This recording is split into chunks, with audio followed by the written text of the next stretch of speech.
তোমাদের বলেছিলাম যে আমি আসছি আজকে নিউ ইয়ার সেলিব্রেশন করতে, তো এই হচ্ছে সেই জায়গা। আমার জীবনের প্রতিটা ভালো মুহূর্ত, প্রত্যেকটা আমার শুভ মুহূর্ত জীবনের, সেটা আমি ঠাকুরের সঙ্গেই ভাগ করে নিই এবং ঠাকুরের চরণেই আমার প্রত্যেকটা মুহূর্তকে আমি সেলিব্রেট করতে চাই।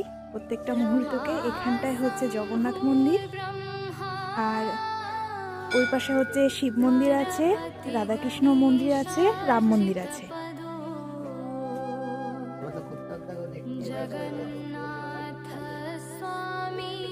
অসাধারণ একটা জায়গা, যেখানে আসলে এমনি মনটা খুব শান্ত হয়ে যায়।